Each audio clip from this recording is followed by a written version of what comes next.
भारत में देवी देवताओं का गायन है और विदेशों में विधर्मियों में फरिश्ताओं को मानते हैं, परंतु अभी हम विधर्मी हैं या स्वधर्मी हैं? देवी देवता सनातन धर्म के पक्के बने हैं या विदेशियों से प्रभावित हैं? अभी भी विदेशियों से प्रभावित हैं। जो विदेशी धर्म है उनमें भी कुछ न कुछ अच्छाई है या नहीं है? है? अच्छाई है। ज्यादा नष्टो मोहा विदेशी होते हैं या स्वदेशी होते हैं? है? विदेशी नष्टो मोहा होते हैं भारतवासियों के मुकाबले। जो नष्टो मोहा उनको ही फरिश्ता कहा जाता है। फरिश्ता माने जिनका फर्श की दुनिया वालों से कोई रिश्ता नहीं होता। तो पहले फरिश्ता बनना पड़े, नष्टो मोहा बनना पड़े, ऐसी स्टेज जब पावेंगे तब बाद में देवता बनेंगे। जो फरिश्ता ही नहीं बनेंगे वो देवता भी नहीं बनेंगे।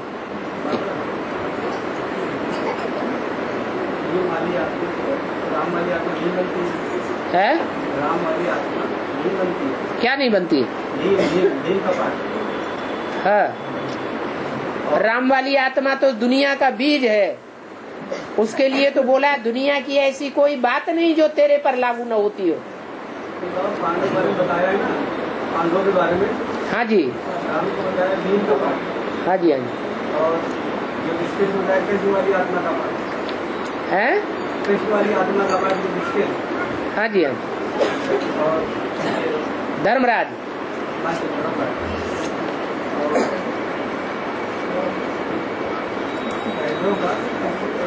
नकुल का पाठ बताया और धर्म की आत्मा का।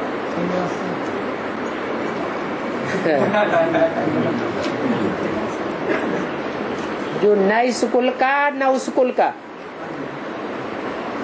कभी भारतवासियों में मिक्स हो जाते हैं, कभी विदेशियों में जाकर के मिक्स हो जाते हैं। अभी भारत के सब बड़े बड़े सन्यासी विदेशों में जाकर के शिक्षा दे रहे हैं। न स्कूल के रहते हैं पक्के और न उस कुल के पक्के रहते हैं। उनको कहते हैं नकुल। नेवला जैसा पार्ट है। नेवला क्या करता है? सर्प को टुकड़े टुकड़े कर देता है। तो ये सन्यासी जब निकलेंगे तब तुम बच्चों की विकारों पर जीत हो जाएगी, माना रावण पर जीत हो जाएगी।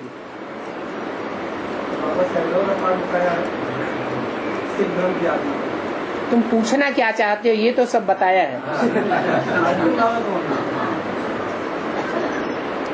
सब नंबरवार अर्जन करने वाले पुरुषार्थ के अर्जुन हैं। जो भी पुरुषार्थ का अर्जन करते हैं वो सब अर्जुन हैं। उनमें अव्वल नंबर जो पहले पहले नंबर का पुरुषार्थ करता है वो अर्जुन है। क्या पुरुषार्थ करता है? क्या पुरुषार्थ करता है? अर्जुन ने क्या पुरुषार्थ किया? भक्ति मार्ग में गायन है, अर्जुन ने भगवान के प्रति अपने को अर्पण कर दिया। तो अर्पण होने वाला साकार और जिसके प्रति अर्पण हुआ वो भी साकार।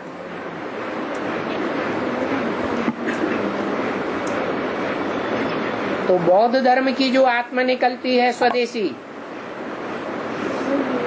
वो अपने को ईश्वरीय रास्ते पर अर्पण कर देती है। वो भारतीय है या विदेशी? भारतीय है। सन्यासियों में सबसे उत्तम सन्यासी है। ऐसे बड़े बड़े सन्यासी जब निकलते हैं तो विकारों पर विजय हो जाती है।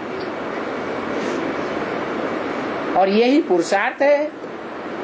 क्या 5 विकारों के ऊपर विजय प्राप्त करना। तो बौद्ध धर्म की जो बीज रूप आत्मा है, आधार मूर्त आत्मा है, वो जब ज्ञान को समझ लेती है, साकार को पहचान लेती है, निराकार साकार में निराकार कैसे कार्य कर रहा है, तो बुद्धि की क्षिप्रता दिन दूनी रात चौगुनी बढ़ जाती है।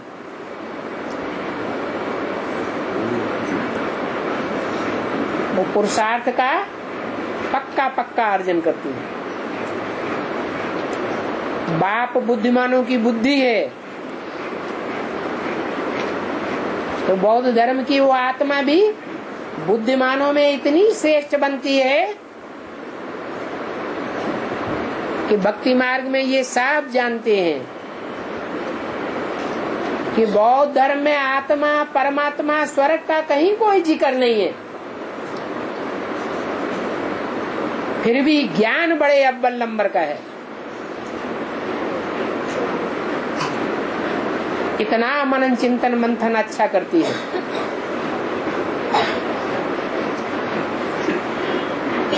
इसलिए जो 5 पांडव हैं, 5 पांडवों में युधिष्ठिर ब्रह्मा को धर्मराज का नाम दिया है, धारणाओं का राजा। भयंकर पार्ट बजाने वाला, सारी दुनिया के विनाश का निमित्त बनने वाला। इससे ज्यादा कोई भयंकर पार्ट होता है? सब असुरों का विनाश करने वाला। भीम को क्या दिखाते हैं? 100 कौरवों का वध करने वाला कौन था? भीम। और कीचकों का वध करने वाला भीम दिखाते हैं। सभी हिडम्ब जैसे राक्षसों का वध करने वाला भी भीम को दिखाते हैं। ऐसे ऐसे भयंकर कार्य करने वाला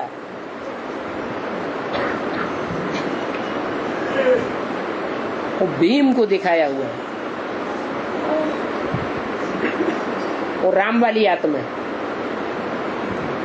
जो शंकर के रूप में पार्ट बजाती है। वो है भगवान का साकार पार्ट।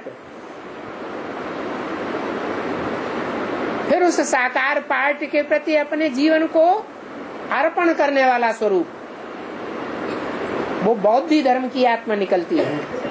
पावरफुल आत्मा है। संन्यास धर्म बौद्ध धर्म से निकला है। इसलिए मुरली में बोला है, सन्यासी क्राइस्ट से कुछ पहले आते हैं, नहीं तो क्राइस्ट के बाद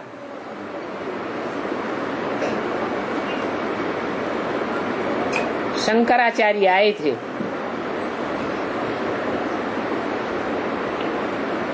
शंकराचार्य का सन्यास धर्म बाद का है, लेकिन उनसे पहले भी सन्यास धर्म बौद्धियों में चल चुका है। बौद्धियों का पतन ही तब हुआ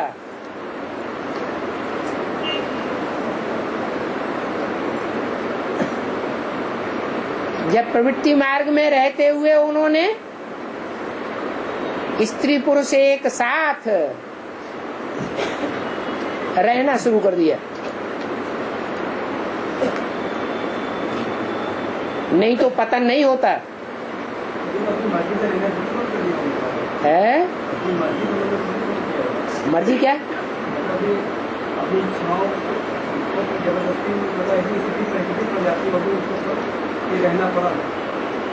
नहीं नहीं, ये बात उन्होंने समझी नहीं, इस बात की गहराई को नहीं समझा कि द्वापर युग में देहभान इतना ज्यादा बढ़ जाता है कि स्त्री पुरुष इकट्ठे होकर के पवित्र नहीं रह सकते।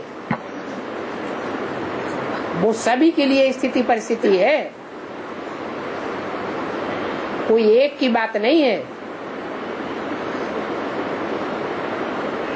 और देवताएं तो इकट्ठे रहते थे, कोई फर्क नहीं पड़ता था।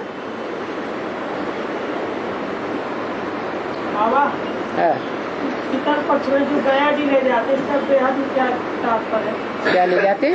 पितरों को जो गया जी ले जाते हैं। पितर होते हैं कोई?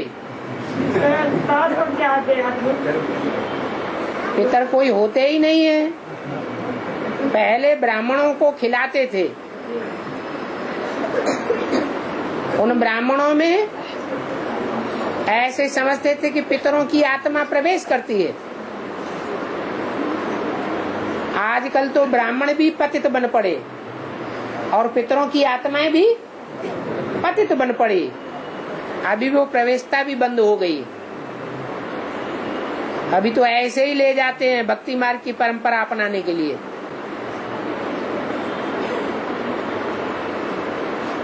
और बाबा ये विश्व बड़ा बाण देवभान को नष्ट कैसे करता है, जो कि ज्ञान है। बाबा ने कहा ज्ञान बाण देवभान को।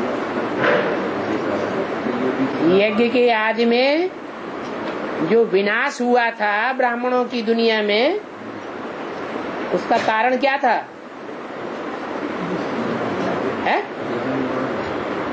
इम्प्योरिटी। इम्प्योरिटी से होता है विनाश संगठन का। इम्प्योरिटी डिसयूनिटी बना देती है। राम फेल हुआ, क्या मतलब हुआ? किस बात में फेल हुआ? प्योरिटी में फेल हुआ। तो मेंटलिटी ऐसी बन गई, अंतमते सो गति। अगला जन्म होता है तो जो भी ज्ञान बाण निकलते हैं, उन ज्ञान बाणों से जो भी आसुरी आत्माएं हैं, आसुरी कर्म करने वाले, उनको बाण बहुत तीखे लगते हैं, उनके देहभान को नष्ट करते हैं। एडवांस ज्ञान ज्यादा तीखा एडवांस के ब्राह्मणों को लगता है या बेसिक वालों को लगता है? क्यों? ज्यादा देहभान किन में भरा हुआ है? जिनमें ज्यादा देहभान भरा हुआ है उनको बाण बहुत तीखा काम करता है, विषैला काम करता है।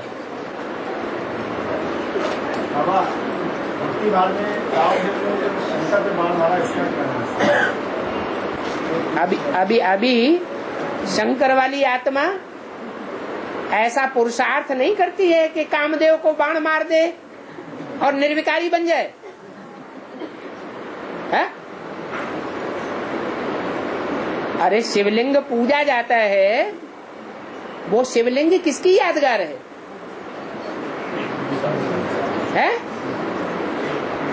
मंदिर में, जो शिव के मंदिर में शिवलिंग पूजा जाता है, वो लिंग यादगार किस पार्टी की है?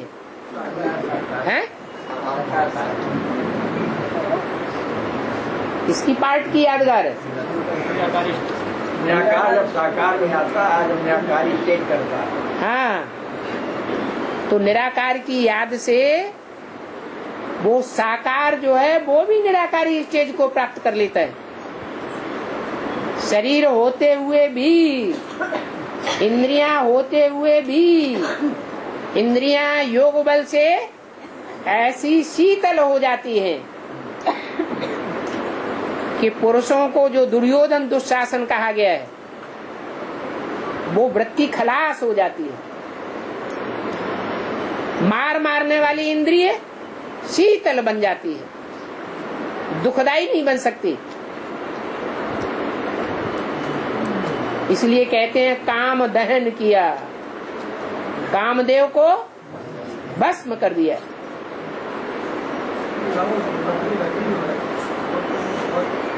हाँ जी, है हाँ, तो बता तो दिया, हो है काम अनंग। अनंग माने सत्युग में देवी देवताओं को वो अंग होगा ही नहीं। जो काम की मार मारने वाला अंग है वो अंग ही नहीं होगा। लेकिन वो अंग सर्वथा नष्ट हो जाएगा क्या? षष्ठी पैदा नहीं होगी क्या? षष्ठी तो होगी, परंतु वो सात्विक स्टेज में होगी। आंखों में वो कामना शक्ति पैदा हो जाती है, परंतु वो कामना शक्ति अभिविचारी होती है। राधा की दृष्टि कृष्ण में ही डूबती है, कृष्ण की दृष्टि राधा में ही डूबती है। इतनी सात्विक स्टेज हो जाती है। इसलिए बोला रति की प्रार्थना पर कि कामदेव कोई न कोई रूप में रहेगा तो, लेकिन अनंग रूप में होगा, अंग काम नहीं करेगा।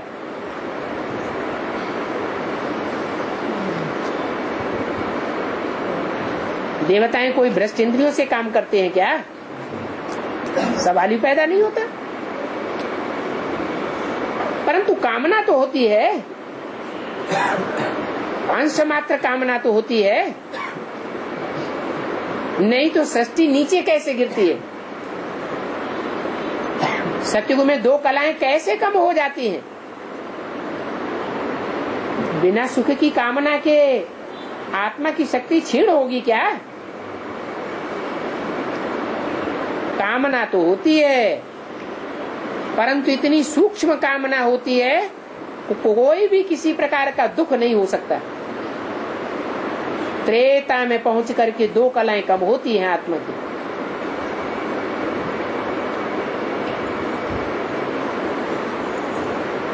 तब कामना बाहुपास तक पहुंचती है, श्रेष्ठ इंद्रियों से नीचे उतर जाती है। फिर भी श्रेष्ठाचारी कहेंगे।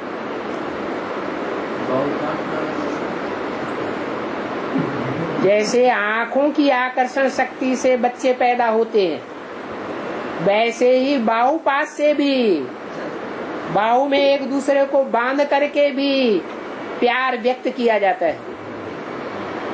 उस स्नेह से भी बच्चों की पैदाइश होती है। और हैदराबाद में है हैदराबाद में अगर कौन में शादी है तो कन्याओं को अगवा करता है। दिल्ली में कहा, क्या कहा? सिंध हैदराबाद में एक शादी होता है तो वो कन्याओं को अगवा करता है।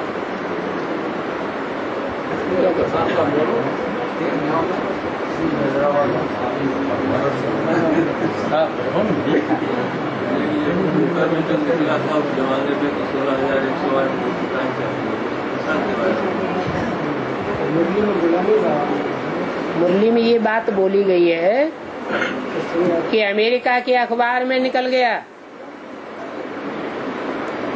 कि भारत में एक जौहरी है जो कहता है हमको 16,000 चाहिए, अभी 400 मिली है। तो उसमें प्रश्न क्या है?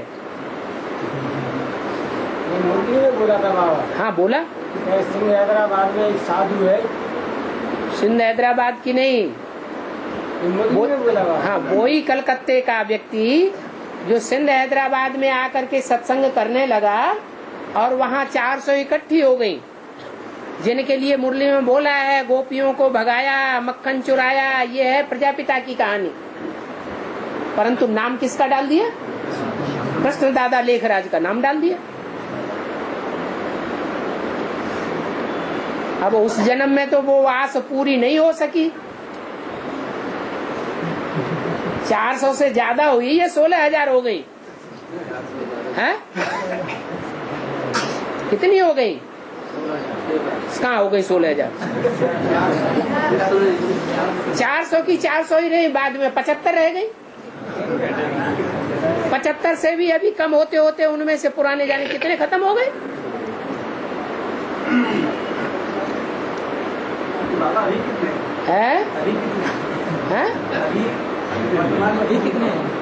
अभी वर्तमान में कितने हैं वो तो बाद में पता चलेगा, जब 16,000 होंगे तभी गायन होगा ना।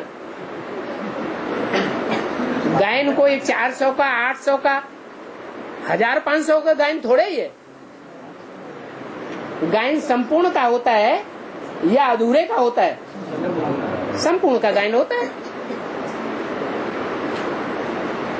25 सितंबर की एक मुरली में पाया कि अब बाप समझाते हैं बच्चे मुझे याद करो तो खाद निकल जाएगी है? तो खाद निकल जाएगी है? यह तुम्हारे अक्षर बहुत मानेंगे है? तो यहाँ पर अक्षर शब्द का क्या है? शब्द, ये शब्द विन्यास जो बोला कि मुझे याद करोगे तो तुम्हारी खाद निकल जाएगी। मुझे माने कौन है? कौन? बाप। उसकी शिफ्ट क्या है? शिव तो बिंदु का नाम है। बिंदु को थोड़े ही निराकारी को निर्विकारी निरहंकारी कहेंगे। अरे प्रैक्टिकल स्टेज में होगा तभी तो निराकारी निर्विकारी निरहंकारी कहा जाएगा।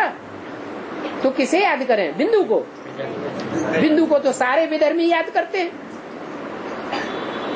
इब्राहिम, बुद्ध, क्राइस्ट किसको याद करते हैं? बिंदु को याद करते हैं। फिर वो निराकारी निर्विकारी निरहंकारी बन जाते हैं? नहीं। क्यों नहीं बनते? क्योंकि वो प्रैक्टिकल स्टेज नहीं है। वो निराकार जब तक साकार में ना आवे तब तक वो प्रैक्टिकल कर्म करके नहीं दिखा सकता और दुनिया फॉलो भी नहीं कर सकती।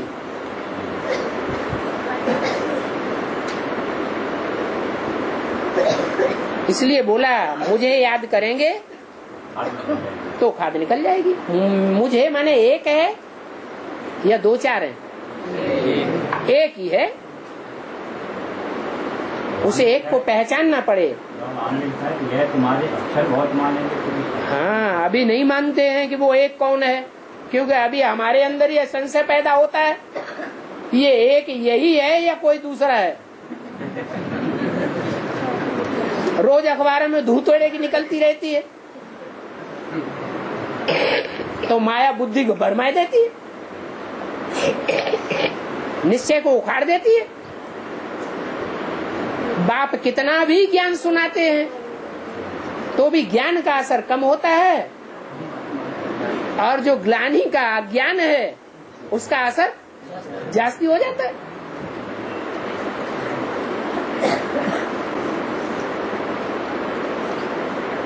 और नहीं किए और बाबा के सामने क्लास कर रहे, बार बार मना करने पर क्यों नहीं जा रहे? उनका विराट गवा क्या बात है? जो बाप की श्रीमत का उल्लंघन करेंगे उनका क्या पार्ट होगा? अच्छा पार्ट होगा या बुरा पार्ट होगा? है? बुरा ही पार्ट होगा।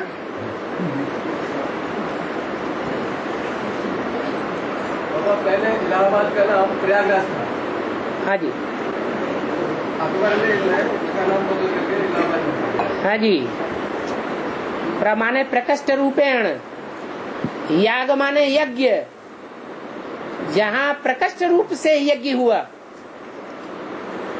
कौन सी यज्ञ की बात है? ज्ञान यज्ञ की बात है। प्रयागराज को सब तीर्थों का राजा भी कहते हैं। प्रयागराज को सब तीर्थों का राजा। हाँ जी। जहाँ यज्ञ होगा प्रकष्ट रूप से, इतना बड़ा यज्ञ कहीं होगा ही नहीं तो सबका राजा नहीं कहा जाएगा। जैसे कंपिला को सब तीर्थों का मान्य कहा जाता है, अब चाहे उसे सबका मान्य कह लो, माननीय कह लो, और चाहे सबका राजा राजा कह लो। और बाबा अमृत वेले में सपना देखा था ये है अमृत वेले में एक सपना आया था हमें कि बाबा ने हमसे पूछा मित्र भाव की भावना से मित्र को सतयुग में कैसे ले जाओ, इसका मतलब क्या है?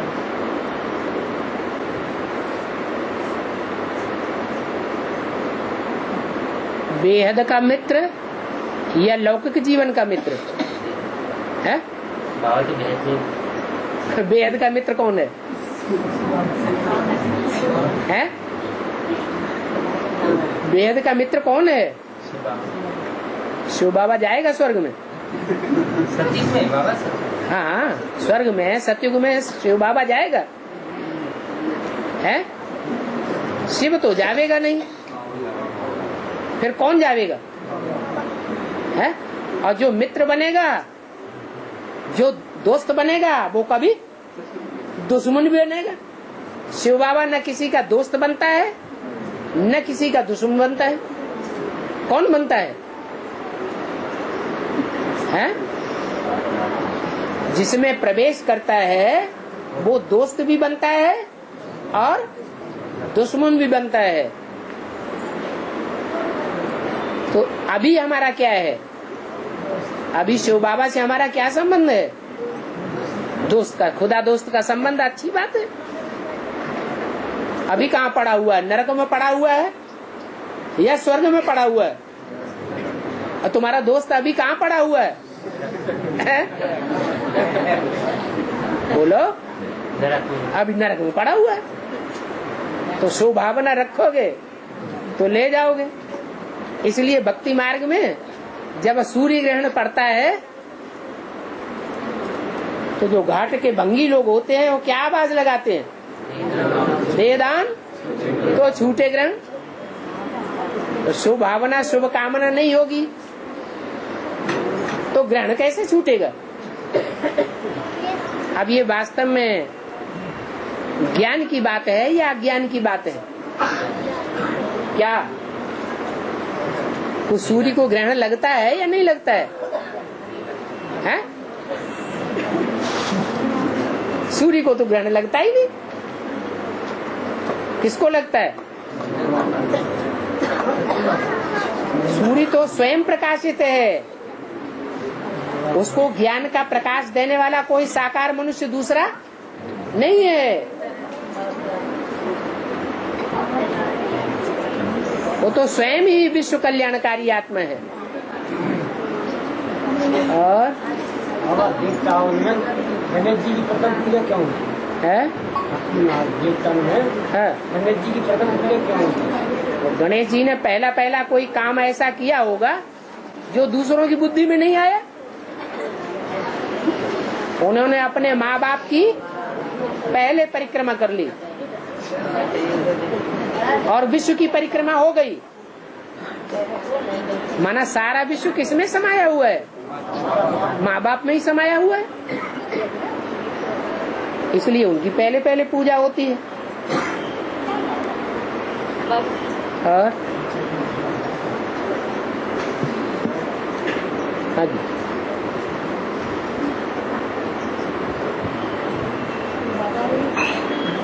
माताएं अगर अधिक पवित्र रहती तो किस माला में आती है? माताएं अगर अपने को अधिक पवित्र रहती तो किस माला में?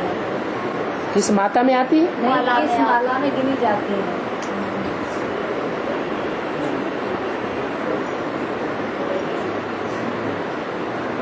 जो भी देवियां हैं वो माताएं मानी जाती हैं या कन्याएं मानी जाती हैं? माताएं मानी जाती। लक्ष्मी माता, जगदम्बा माता, इनको क्या कहते हैं? माता ही तो कहते हैं। और ये ज्यादा योग लगाती हैं, ज्यादा पवित्र रहती है या कम पवित्र रहती है? अधिक पवित्र रहती है वो किस माला में गिनी जाती है? अरे रुद्रमाला में की वेदंती माला। रुद्रमाला जो है वो राजाओं की माला है या रानियों की माला है? राजाएं जन्म जन्मांतर ज्यादा पवित्र रहे हैं या भारत की रानियां ज्यादा पवित्र रही है? रानियां ज्यादा पवित्र रही है। तो जो रानियां जिनमें जन्म जन्मांतर के प्योरिटी के संस्कार हैं वो संगम युग में वो प्योरिटी के संस्कार प्रत्यक्ष होंगे या नहीं होंगे? अरे रास्ता दे दो, पीछे निकल जाए। बैठो मत, पीछे जाओ।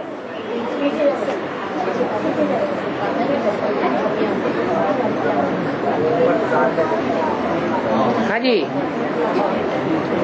जिन रानियों में जन्म जन्मांतर के पवित्रता के संस्कार रहे हैं, वो संगम युग में पहले पवित्र बनेंगी या कोई दूसरी पवित्र बन जाएंगे?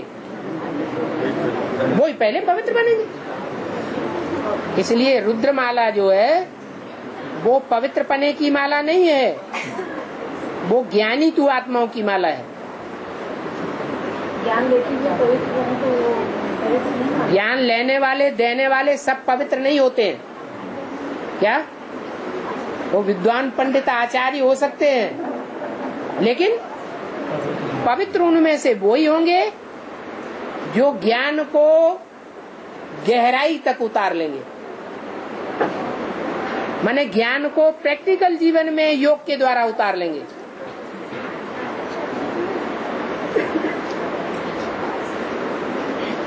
जैसे शंकर और उनके 11 रुद्रगण, जिनकी यादगार 12 ज्योतिर्लिंगम बनती है, लेकिन वो माताओं के रूप में नहीं पूजे जाते। क्या? जो माताएं हैं वो लक्ष्मी माता है, जगदम्बा माता है, काली माता है, सरस्वती माता है। ये सब क्या है? माता ही तो है। जरूर उन्होंने ज्यादा पवित्रता को धारण किया होगा। और लक्ष्मी नारायण में नीचे हेडिंग दिया है सतयोगी विश्व महाराज कुमार श्री नारायण, और नीचे वाली हेडिंग में दिया हुआ है स्वयंवर पूर्ण महाराज कुमार श्री कृष्ण। तो ये स्वयंवर पूर्ण का क्या मतलब हुआ बाबा, कि पहले हुआ या बाद में? महाराज कुमार जब कहा गया महाराज कुमार, तो किसका कुमार है? महाराज का। कोई महाराजा कृष्ण से पहले ही हो चुका है, तब तो महाराज कुमार कहा गया। तो जो पहले महाराजा हो चुका है वो कौन सी युग का है? वो संगम युग का है, उसका कुमार है कृष्ण। तो जो भी संगम युग है, उस संगम युग में सत्य का फाउंडेशन 100% पड़ता है या नहीं पड़ता है? हैं? पड़ता है। इसीलिए ऊपर जो लक्ष्मी नारायण हैं उनके लिए बोला गया है। स्वयंवरपुर जो लिखा हुआ है, स्वयंवरपुर राधा कृष्ण के लिए बोला है। उस का मतलब सतयुग में। सतयुग। हाँ जी।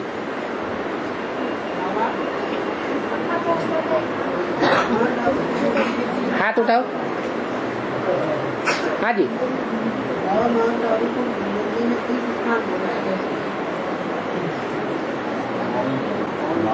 तीर्थ कहते हैं, तीर माने किनारा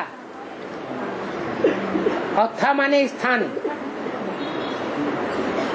एक किनारे, एक ठिकाने लगाने वाला स्थान। अभी दुनिया को ऐसा तीर्थ दिखाई नहीं पड़ता है जो सबकी बुद्धि को एक ठिकाने लगा दे, लेकिन आगे चल करके ऐसा टाइम आने वाला है जिसके लिए बाबा ने बोला है तुम बच्चे परम धाम को इस षष्ठी पर उतार लेंगे।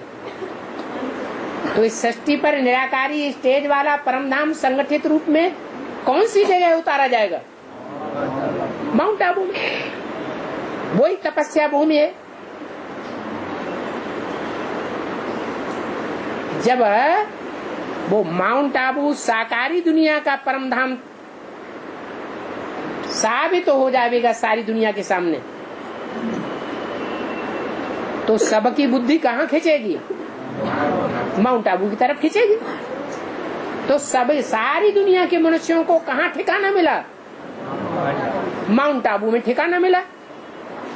वो ठिकाना ही था माने स्थान है, तीर माने किनारा है, सारी दुनिया के जो भी मनुष्य मात्र हैं, सबकी बुद्धि को एक ठिकाना मिल जाता है, किनारा मिल जाता है।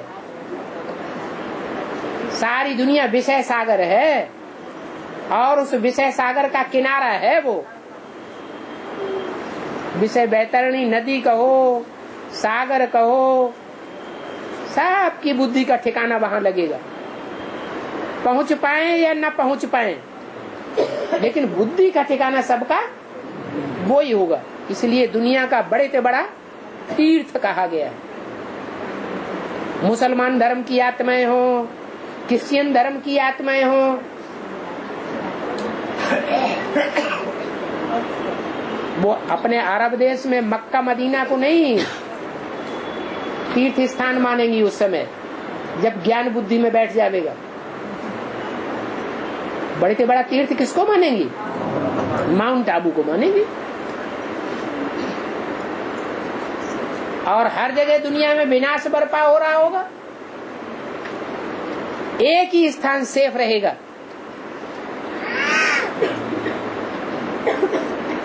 जहां याद के बल से माया का असर नहीं हो सकेगा।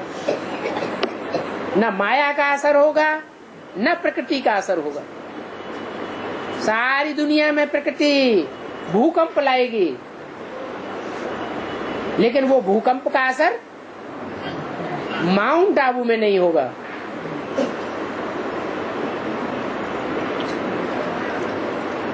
प्रयाग में भरद्वाज मुनि का आश्रम है। प्रयाग में भरद्वाज मुनि का आश्रम। हाँ जी। वहाँ पर सब ऋषि सर्किल में बैठे हुए हैं। सब ऋषि कश्यप, अत्रि, भरद्वाज, विश्वामित्र, गौतम, जमदग्नि और वशिष्ठ सभी तपस्या में बैठे दिखाते हैं ना।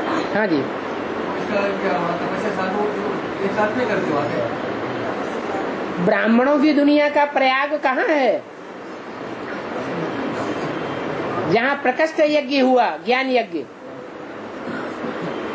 कौन सा है? तो जो प्रकष्ट यज्ञ का स्थान है, वहाँ जो भी ऋषि मुनि हैं वो सब इकट्ठे होते हैं, वहीं से ज्ञान अर्जन करते हैं। उनमें सप्तऋषि मुख्य माने जाते हैं। और भरद्वाज मुनि के गुरु याज्ञवल्क्य, उन्होंने रामायण की कथा सुनाई उनको। उसका जो है लिपिबद्ध किया तुलसीदास ने। लिपिबद्ध किया रामायण को तुलसीदास ने। याज्ञवल्क्य ने सुनाई, भरद्वाज मुनि। वाल्मीकि ने सुनाई पहले रामायण की कथा। याज्ञवल्क्य ने बताया वहाँ पर। किसको सुनाई? भरद्वाज मुनि। और भरद्वाज मुनि ने दोनों का वार्तालाप तुलसीदास ने लिखा है। जो द्वापर युग में आज से 2000 साल पहले वाल्मीकि हुए हैं, वही वाल्मीकि वाली आत्मा जो वाल्मीकि रामायण लिखती है संस्कृत में, वही कलयुग में आकर के तुलसीदास बनते हैं और अपनी जीवन कहानी लिखते हैं। क्योंकि मुरली में बोला है, शास्त्रों में अपनी अपनी कथा कहानियां लिख दी हैं। इसका मतलब रामायण किसने लिखी? राम वाली आत्मा ने। कलयुग में राम वाली आत्मा ने लिखी और द्वापर में वाल्मीकि वाली राम आत्मा ने लिखी। हैं दोनों एक ही आत्मा। केवल कौन सी आत्मा होगा? अरे भरद्वाज और याज्ञवल्क्य कलयुग में कहाँ से आ गए? तुलसीदास तो 500 साल पहले हुए हैं। ये जो ऋषियों मुनियों के नाम है, सप्तऋषि के नाम है, वो कहाँ की यादगार है? संगम युग के नाम है। वो पुराण पंथी में वो नाम दिए हुए हैं। वो कोई द्वापर युग की बात थोड़ी है।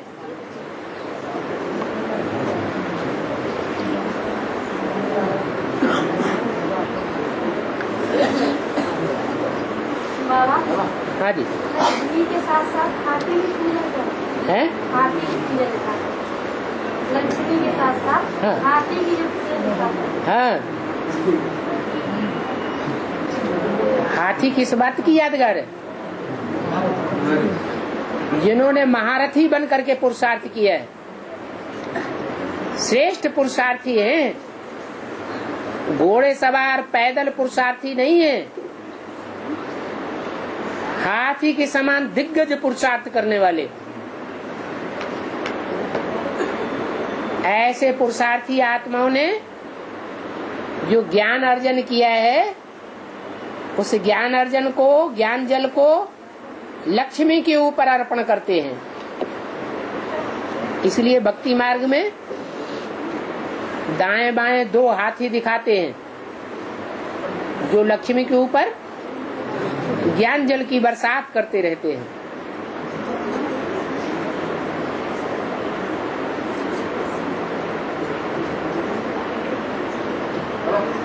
गीता पाठशाला में अगर ब्रह्मा भोजन होता है, गीता पाठशाला में ब्रह्मा भोजन आने को जाना चाहिए। ब्रह्मा भोजन बाप आते हैं तो गरीब निवाज बन करके आते हैं या रईस निवास बन के आते हैं? गरीब निवाज। और गरीब निवाज बाप की यादगार कहाँ है? जगन्नाथ मंदिर। तो जो जगन्नाथ मंदिर में भोग लगाया जाता है, वो खिचड़ी का भोग लगाया जाता है, जल्दी तैयार हो जाती है, खाने में भी ज्यादा टाइम नहीं देना पड़ता और पचाने में भी ज्यादा टाइम नहीं देना पड़ता। इसलिए ब्रह्मा भोजन बनाने के लिए मना नहीं है। दूर दूर से कोई आते हैं तो उनको भूखा थोड़ा ही भेज देना है, लेकिन घंटे 2 घंटे 3 घंटे की दूरी से आते हैं तो ऐसे तो रोज ही आदमी अपने ऑफिस में जाता है, 9 बजे खाना खा के जाता है और शाम को 6-7 बजे फिर आके घर में खाना खाता है। उसमें धामा खाने और बनाने की और लोड डालने की दरकार ही नहीं है। बाकी जो दूर से आते हैं उनको तो पूछना चाहिए। बाकी भांति भांति के व्यंजन बनाना, खीर पूड़ी बनाना, ये कोई गरीब निवाज बच्चों की तो बात नहीं है। ये तो टेंडेंसी बढ़ाना है धामा खाने की और धामा खिलाने की। धामा खाने वाले ब्राह्मण बनना है और दूसरों को बनाना है।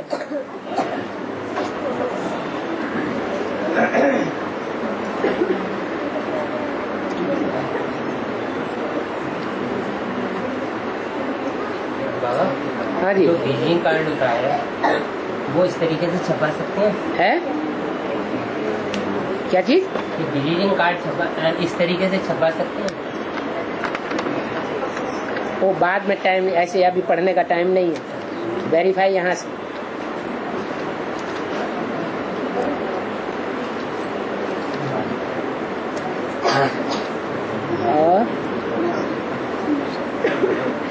और प्रयाग में शंकर की मूर्ति थी, वहाँ पे कोई था नहीं। दिल्ली आकर के पैर के ऊपर चढ़ करके वहाँ से प्रसाद है, तो प्रसाद लगा था होंगे शंकर की मूर्ति में, और बिल्ली आकर चाट गया था।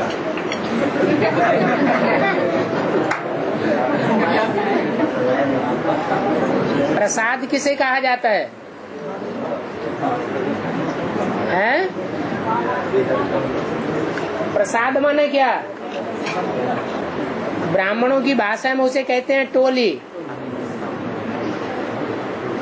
क्या?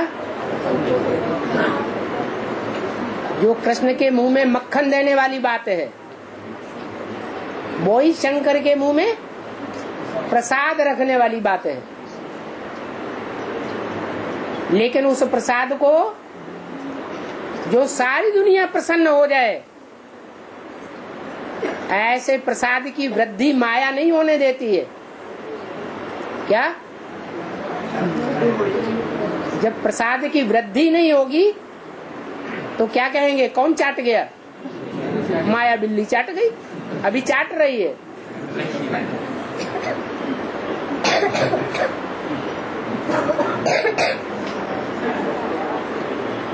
बाबा जहाँ पे आनंद भवन है इस समय प्रेजेंट में, तो वहाँ से पहले गंगा बहती थी। हाँ जी। अकबर ने आकर के बख्शी बांध बनवा दिया है, बख्शी बांध। हाँ वहाँ से 7 किलोमीटर दूरी पे आगे संगम करते हैं। हाँ जी। तो वहाँ पे भरद्वाज मुनि का आश्रम है। भरद्वाज मुनि का आश्रम है, रामायण में आया हुआ है। भरद्वाज मुनि बसई प्रयागा तिनई राम पद अति अनुरागा, वो आया हुआ है। तो अभी वो विनाश के बाद जब उत्तर रास्ता पकड़ेगी गंगा जो है, जो वहाँ से बहेगी। ठीक है, गंगा कहाँ से भी बहे, लेकिन जब गंगा, यमुना और सरस्वती तीनों नदियां का जहाँ मेल होता है, तीनों के संस्कार मिलकर के एक हो जाते हैं, तब ही प्रयाग कहा जाता है। बाबा जी वहाँ पर टापू था पहले, 88,000 ऋषि मुनि तपस्या करते थे। ये सब शास्त्रों की बातें कहाँ भूसा भरे पड़े। बाबा उसमें आया जाके प्रिय न राम बैठे कोट बैरी जब जब परम सने कहाँ भरद्वाज और कहाँ ये, जब जब परम सने इतना प्रेमी है वो साथ उसी को भरना क्या करना है। और वहाँ पे पुजारी से पूछ करके पूरा पुजारी भक्ति की बात बताएंगे या ज्ञान की बात बताएंगे? वो तो भक्ति की बातें बताएंगे। अगर मनन चिंतन मंथन करना है तो मुरली की बातों का करना है, अव्यक्त वाणी की बातों का मनन चिंतन मंथन करना है, और अगर गहराई में जाना है तो बाप का टीचर स्वरूप का जो क्लैरिफिकेशन है उसकी गहराई में जाना है। इसके अलावा और जितनी भी कैसेटें तैयार हो रही हैं, जितना भी लिटरेचर तैयार हो रहा है, जितने भी शास्त्र हैं और जितने भी शास्त्रों को सुनाने वाले पुजारी, पंडित, विद्वान, आचार्य हैं, वो सब माथा खराब करने वाले हैं या माथा को सालिम बनाएंगे? बाबा ने टैली ही नहीं किए हैं, अगर टैली किए होते तो आपसे पूछते ही नहीं। हाँ जी, आपने पहले ज्ञान दे चुके हैं, सब टैली किए ही नहीं है वो। पुजारी के पास पहुँच गए। हाँ जी बाबा, लक्ष्मी जी को कमल पर बैठाया है, कमल पे बैठाते हैं लक्ष्मी जी को। ऐसा माने कमल का फूल गृहस्थी जीवन की निशानी है या नहीं है? हैं?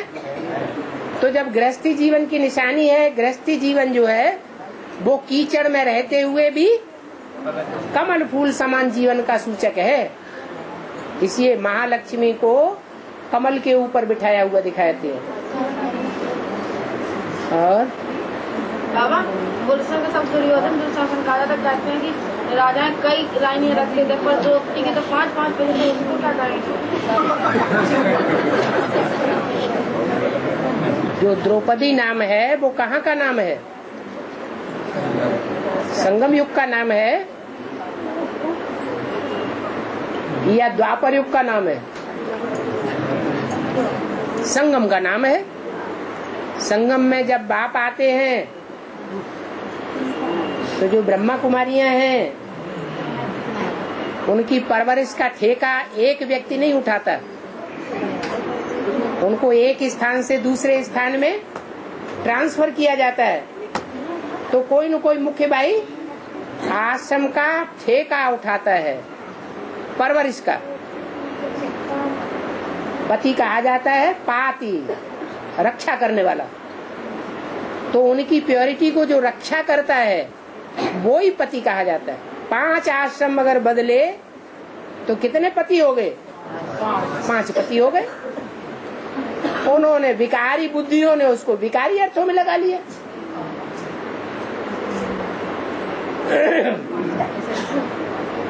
और बाबा तुलसी को गंदी जगह पे हैं? तुलसी को गंदी जगह पे तुलसी को गंदी जगह पे दिखाते हैं। तुलसी को गंदी जगह पे दिखाते हैं, तुलसी जहाँ गंदी जगह में लगाई जाएगी, टट्टी पेशाब जहाँ होता होगा वहाँ वो पनपेगी नहीं।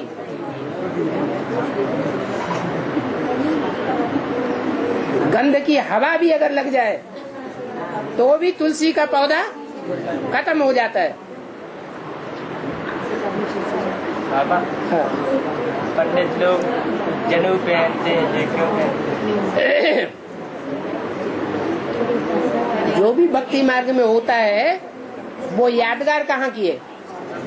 संगम युग की। संगम युग में जो भी बाबा का ज्ञान लेने वाले हैं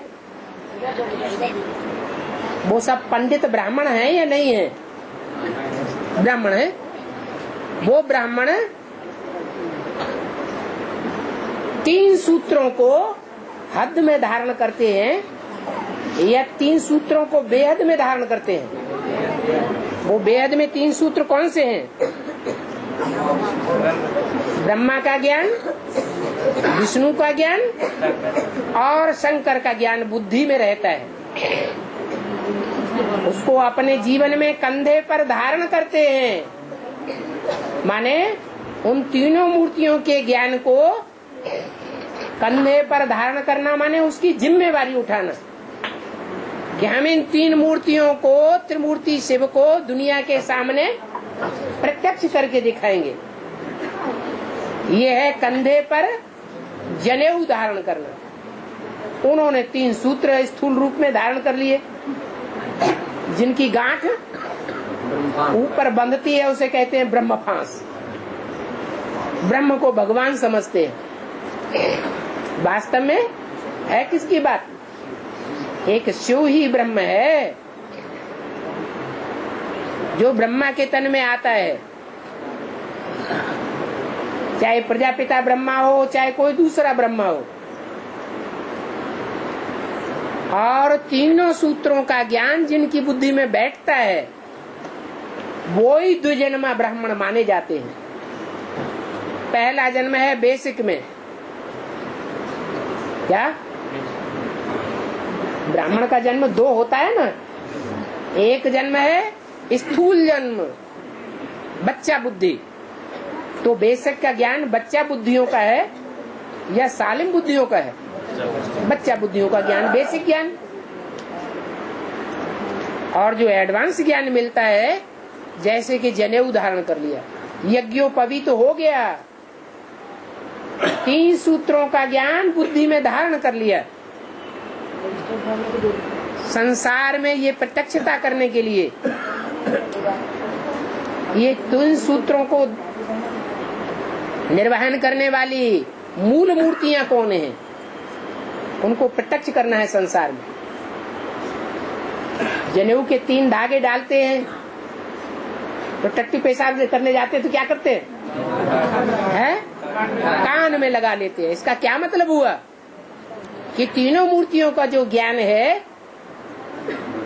जब कोई ऐसा वैसा काम करते हैं, क्योंकि कर्मेंद्रियां हैं, कर्म के बगैर नहीं रह सकती। कर्मेंद्रियों की भूख कर्मेंद्रियों को चलायमान कर ही देती है। तो उस समय वो 3 सूत्र का ज्ञान श्रुति में धारण करके रहना चाहिए, ऐसे नहीं वो भूल जाए, इसलिए कान में अटकाते हैं। और आया है एक लंका में लंकिनी, उसने बोली जब रावण नहीं ब्रह्म पर दीना, अचवत बिरंच कहा मोचीना, विकल हो जब कप के मारे, तब जानस निश्चय संहारे। ये कब होगा? विकल हो जब कप के मारे, तब जानस निश्चय। वो कप कौन है जिसके निश्चयों का संहार होगा? वो भाई कौन क्या कह रहा है? भाई तो टैली नहीं किया इसलिए पूछ रहे हैं।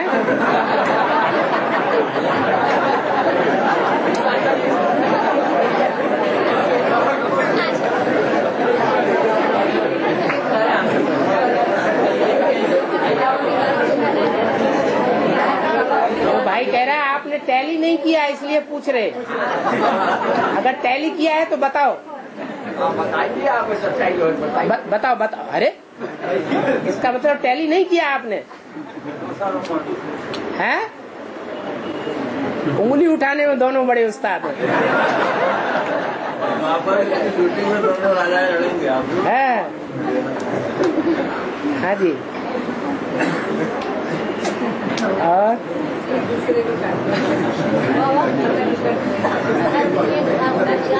है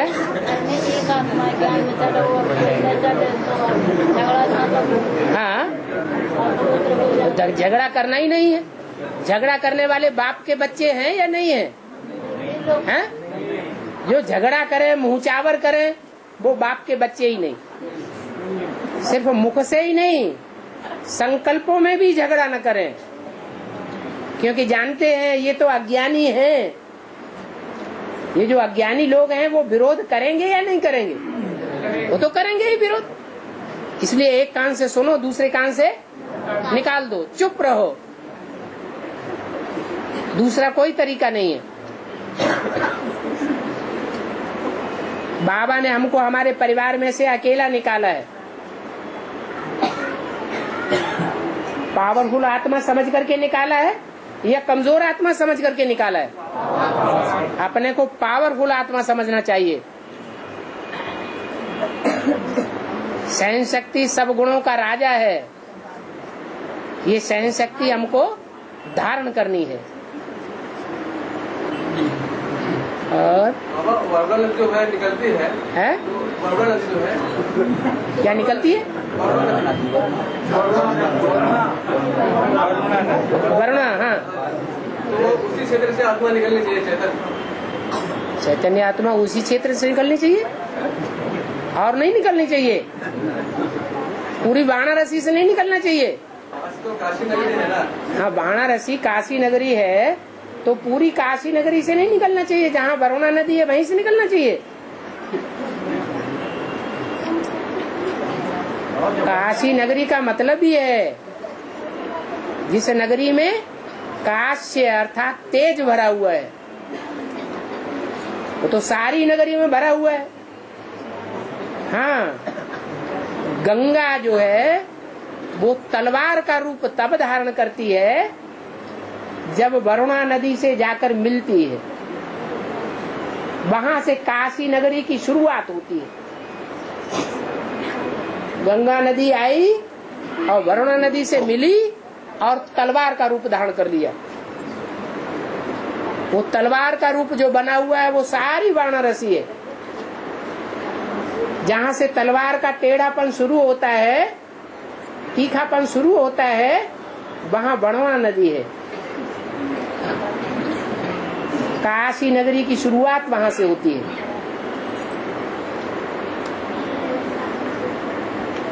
और बाबा तो आप सब भक्ति तो दुकान पे जाती हूँ कोशिश। धर्मराज की मार खाएंगे? मतलब एक आत्मा का दोष है। अगर पोता मेल देती है तो एक बार माफ, 2 बार माफ, बहुत में बहुत 3 बार माफ हो जाएगा। बाद में बार बार माफ होता रहेगा क्या? इसके साथ दूसरी आत्मा भी है? दूसरी आत्मा मतलब ये तो दूसरी आत्मा के निश्चय की बात है। अगर निश्चय बुद्धि है तो अपने को मुर्दा बना देगी, बाप की याद में उड़ जाएगी। जो बाप की याद में उड़ जाएगा तो उसकी बुद्धि ऊपर रहेगी, मन बुद्धि ऊपर चली गई तो विकार का सुख भोगेगी या नहीं भोगेगी?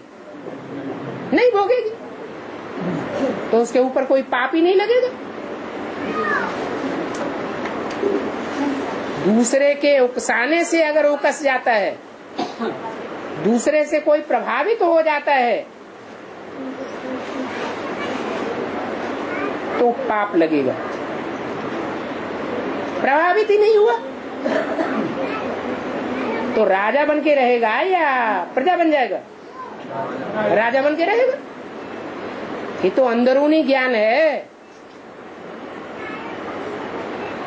मन को कोई रोक नहीं सकता, तन को कोई बांध लेगा, तन की इंद्रियों की छेड़छाड़ और बांधा बूंदी कोई कर सकता है, लेकिन मन को कोई बांध ही नहीं सकता। अंदर की दृढ़ता चाहिए।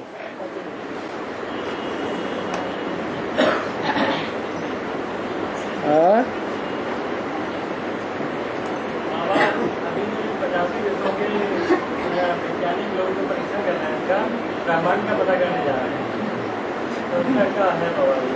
क्या है? बाबा ने आपको बताया नहीं है क्या? फिर बार बार क्यों पूछ रहे हो? बाबा ने आपको नहीं बताया कि ब्रह्मांड में कुछ है ही नहीं, ये सिर्फ पृथ्वी पर ही जीवन है।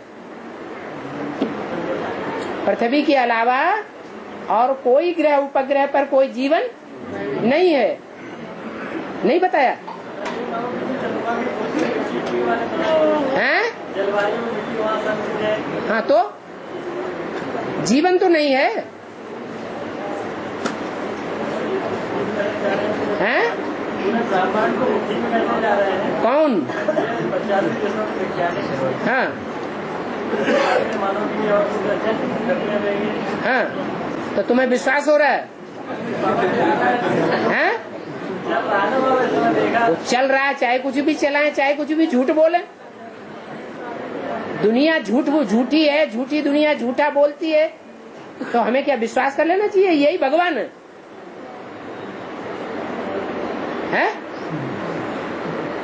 हमारे भगवान बदलते रहते हैं क्या?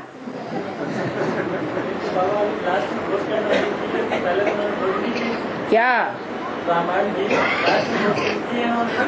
क्या किया है? काहे की? अच्छा, क्या मिला?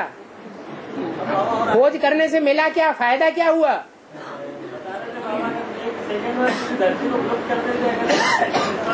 हैं? परीक्षण अगर निष्फल हो जाता, हाँ, तो 1 सेकंड में पूरे धरती आकाश और ये जो चांद तारे हैं सब लुप्त हो जाते हैं। अच्छा, परीक्षण सफल होता है, हाँ, तो मानव के लिए अच्छी खुशखबरियां देंगे ये सब कहते हैं। तो हुआ कुछ? फायदा हुआ? फायदा कुछ नहीं हुआ, तो काहे के लिए माथा खराब करते हैं? एक कान से सुनो, दूसरे कान से निकाल दो।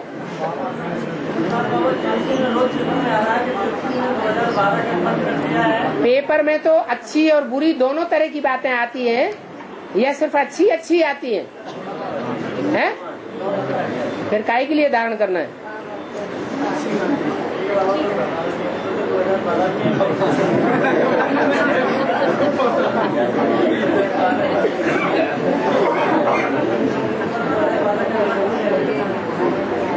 अरे ये किसने कंफर्म किया है? तुमने कैसे मान लिया ये बड़े बड़े हैं? हैं? ये कैसे जान लिया कि वो निर्विकारी हैं? वो बड़े बड़े ज्योतिषी विकारी हैं, कामी क्रोधी लोभी मोही हैं या निर्विकारी हैं? हैं? हाँ, तो फिर निर्विकारी नहीं है, सब विकारी हैं, तो बुद्धि कैसी हुई? विकारी बुद्धि जो कुछ भी निकालेगी वो झूठी बातें निकालेगी या सच्ची बातें निकालेगी? और तुमको तो शिव बाबा कैसा मिला है? शिव बाबा तो निर्विकारी है। शिव तो आता ही है निर्विकारी धाम से, वो तो कभी विकारी बनता भी नहीं। तो ऐसे को छोड़ करके इधर उधर की बातों में, गलियों में क्यों भटकना चाहिए?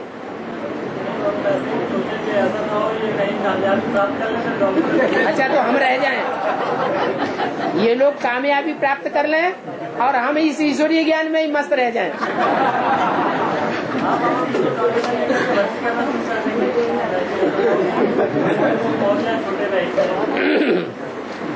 भटकते रहो ऐसे ही। फिर कल को कोई और नया निकल पड़ेगा, नई बात बोल देगा, तो फिर वहाँ भटक जाना। हमारे एक पॉइंट आया है। हाँ, कई बच्चे बोर्ड लगाने से डरते हैं। बोर्ड तो सबके घर पर रहता ही है। हाँ जी। तुम सर्जन के बच्चे हो ना, तुमको हेल्थ वेल्थ हैप्पीनेस सब मिलती है, तो तुम फिर औरों को दो। हाँ जी। दे सकते हो तो क्यों नहीं बोर्ड पर लिख देते? बिल्कुल लगाना चाहिए। बोर्ड पर लिखना क्या है? बोर्ड पे यही लिखा हो, हेल्थ वेल्थ हैप्पीनेस तीनों यहाँ मिलती है, आओ।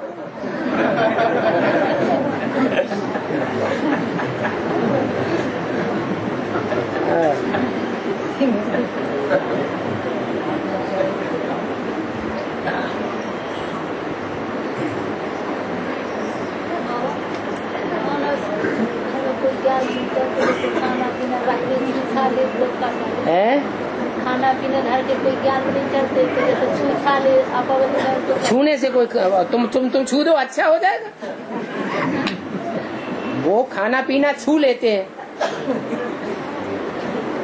वो तो दुनियावी याद में है, देहदारियों की याद में वो छू लेते हैं। तुम शिव बाबा की याद में क्या करो, छू दो, शुद्ध हो जाएगा।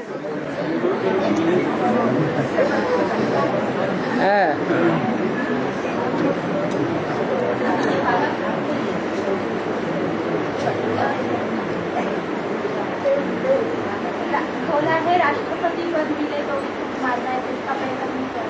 वेद में क्या अर्थ है? कोई अगर हमें राष्ट्रपति पद दे कि तुम राष्ट्रपति पद ले लो, तो राष्ट्रपति पद लेने से जिम्मेवारियां दुनिया की बढ़ जाएंगी या घट जाएंगी? बढ़ जाएंगी। फिर अब ज्ञान बुद्धि में रह जाएगा या घट जाएगा? ज्ञान तो गया, खत्म हो गया। इसलिए बोला तुमको राष्ट्रपति का पद भी मिल जाए तो भी तुम थूक मारेंगे।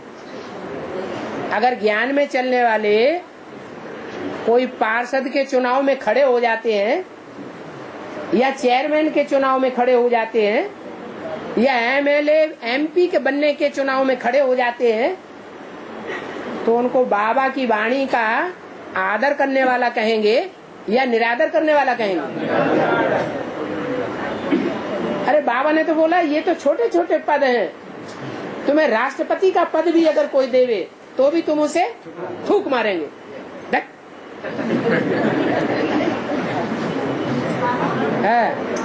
अरे हमको 150 साल के लिए विश्व की बादशाही मिल रही है, 2500 साल के लिए हम निराधार बन रहे हैं। राष्ट्रपति तो अधीन होता है, रबर स्टाम्प कहा जाता है कि कोई राजा ही है।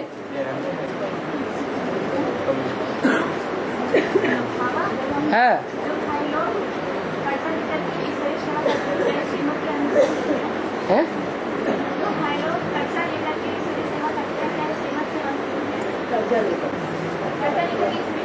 कर्जा लेने के लिए ज्ञान में मना कर दिया है।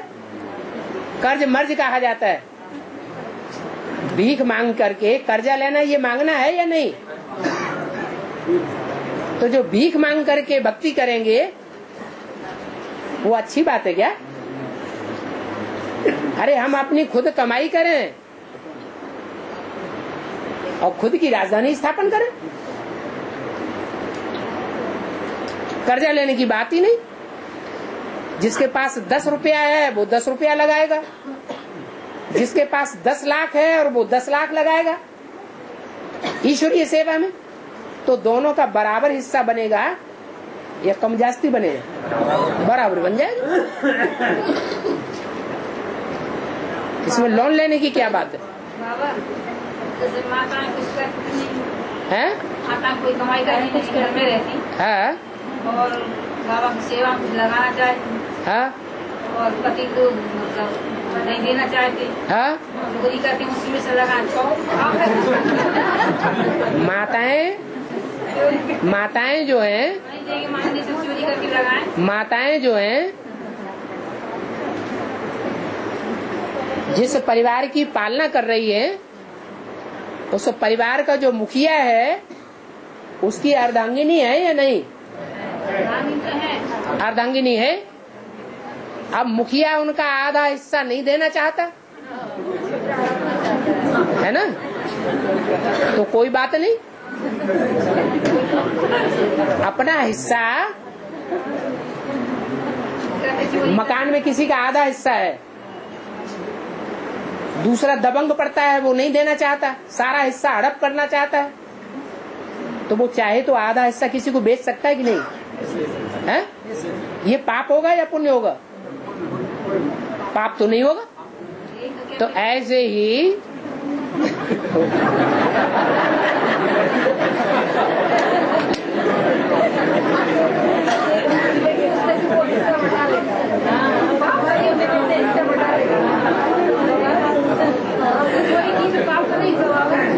चोरी किसको कहा जाता है? अपनी चीज लेना चोरी है या पराई चीज लेना चोरी है? पराई चीज लेना चोरी है। जिस चीज पे हमारा हिस्सा है उसको लेना कोई चोरी थोड़ी ही है।